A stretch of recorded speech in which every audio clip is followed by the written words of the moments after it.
So it's the beginning of week 3, and after spending a couple of weeks concentrating on the eastern end of the trench to get the backfill out of the main area of structures, I mean the walled area, we're now working in the western area, the area outside the building, where we know that the Edwardians haven't really had much of an impact. All we've got is an Edwardian trench running up against the northern edge of our trench.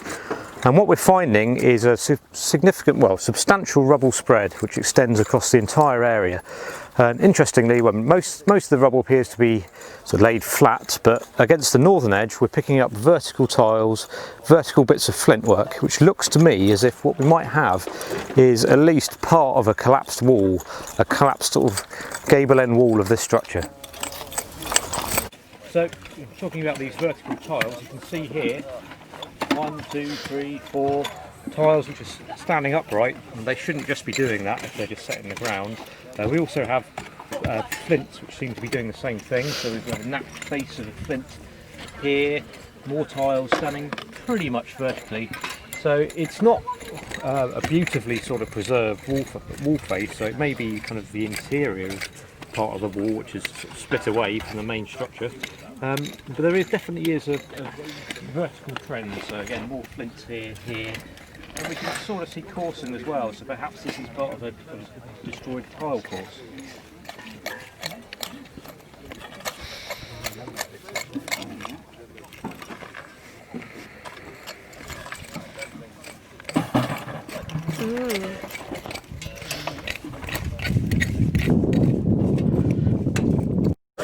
Again, it's the beginning of week 3, and in the eastern end of trench 4 we've removed 100% of the Edwardian backfill, which covered over the structural elements that we anticipated to find from the Edwardian plan. As you can see now, it's a sea of tapes, strings and tapes, and the team are beginning the meticulous recording of all of these floors and walls. So we're drawing plans, we're drawing elevations. We can see that we're dropping in bits of grid, our sort of grid that we plan off of. And once we've got that process finished, then we've got the context sheets to do, the paperwork. So it's now a process from pretty much from now until the end of the season of meticulous recording.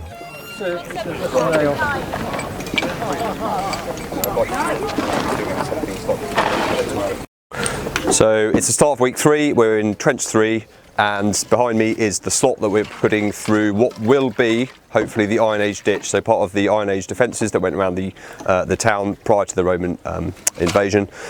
So we have put this rather large slot through what we expect to be the ditch associated with the larger defensive rampart.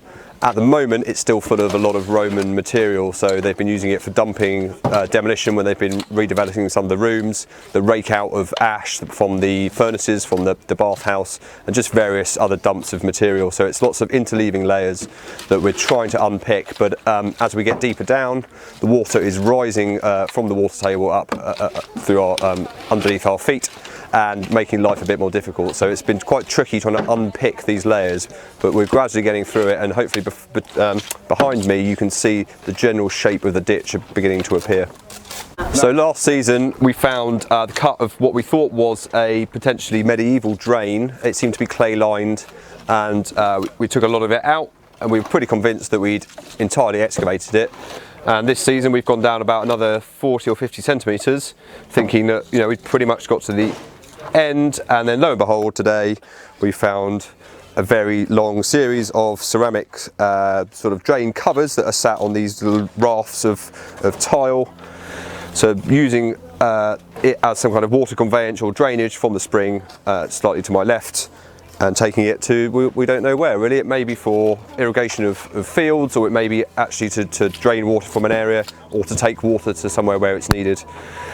So we're still assuming that it's late. It may be post-medieval, but pre the antiquarian excavations here, they don't seem to have found it. But it's just very deep, very, very deep. It's quite surprising. It's quite nice, so we're happy with it.